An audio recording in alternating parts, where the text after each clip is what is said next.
Kejaksaan Agung atau Kejagung telah menetapkan 8 orang tersangka dalam perkara dugaan suap gratifikasi pengaturan vonis lepas terhadap korporasi dalam kasus korupsi perizinan ekspor minyak mentah, kelapa sawit atau CPO.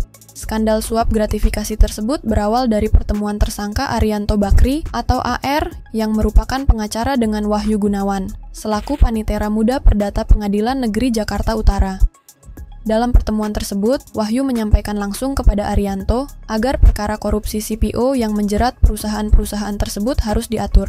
Sebab hakim akan memberikan vonis maksimal terhadap kasus yang menjerat Wilmar Group, Musim Mas Group, dan Permata Hijau Group tersebut.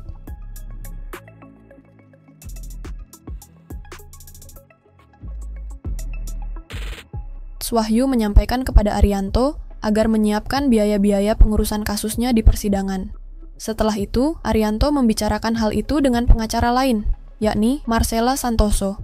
Marcella kemudian menemui M. Syafei atau MSW selaku legal Wilmar Group di rumah makan Daun Muda di kawasan Jakarta Selatan. Pertemuan keduanya membicarakan isi obrolan antara Arianto dengan Wahyu sebelumnya. Syafei pun merespons dengan menyampaikan kepada Marcella akan ada tim yang akan mengurus masalah tersebut. 2 pekan setelahnya, terjadi kontak kembali antara Arianto dengan Wahyu. Selanjutnya, Marcella kembali mengontak Syafei untuk bertemu di rumah makan Daun Muda. Syafei pun mengatakan kepada Marcella bahwa pihak korporasi telah menyediakan 20 miliar rupiah guna mengurus kasus tersebut. Marcella lantas melaporkan hal itu kepada Arianto. Arianto kemudian menginisiasi pertemuan langsung dengan Wahyu dan Muhammad Arif Nuryanta yang saat itu masih sebagai Wakil Ketua Pengadilan Negeri Tipikor Jakarta Pusat. Ketiganya bertemu di rumah makam layar Seafood Sedayu di Kelapa Gading, Jakarta Utara. Di sana, Arif menyampaikan langsung kepada Arianto bahwa perkara korupsi minyak goreng tersebut tak bakal diputus bebas. Namun, Arif menawarkan alternatif putusan kepada Arianto terkait nasib hukum 3 terdakwa korporasi tersebut, yakni diputus onslak alias lepas. Akan tetapi, sebagai imbalannya Arif meminta Arianto agar menyiapkan anggaran sebesar 60 miliar rupiah.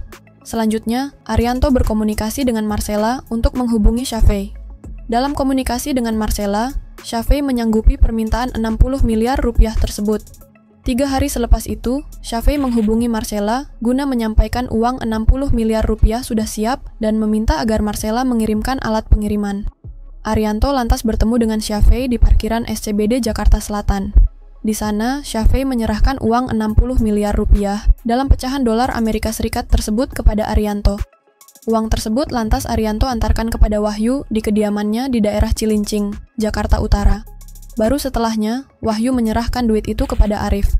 Arif hanya memberikan 50.000 dolar Amerika Serikat atau sekitar 841 juta rupiah kepada Wahyu sebagai uang jasa penghubung. Sedangkan selebihnya, duit tersebut dalam penguasaan Arif. Kemudian, Arif menunjuk komposisi majelis hakim yang akan menangani perkara korupsi 3 terdakwa korporasi tersebut. Arif menunjuk Hakim Juyamto sebagai ketua majelis, Hakim Agam Syarif Baharudin, serta Hakim Ali Muhtarom sebagai hakim anggota.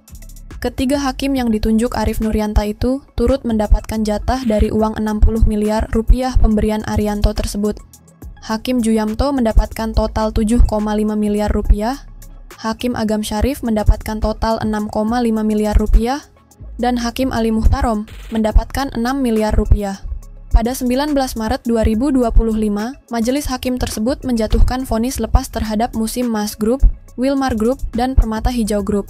Padahal ketiga terdakwa korporasi tersebut dituntut oleh Jaksa Penuntut Umum atau JPU agar dinyatakan bersalah melakukan tindak pidana korupsi dalam penerimaan izin ekspor CPO 2022. JPU dalam tuntutannya meminta majelis hakim menghukum masing-masing perusahaan tersebut dengan denda 1 miliar rupiah. JPU juga meminta agar majelis hakim menghukum 3 perusahaan tersebut dengan pidana tambahan, berupa mengganti kerugian keuangan negara dan kerugian perekonomian negara. Terhadap terdakwa Permata Hijau Group, JPU meminta majelis hakim menjatuhkan pidana tambahan, berupa membayar uang pengganti kerugian perekonomian negara senilai 935,5 miliar rupiah. Terhadap terdakwa Wilmar Group senilai 11,88 triliun rupiah, dan terhadap terdakwa Musim Mas Group sebesar 4,89 triliun rupiah.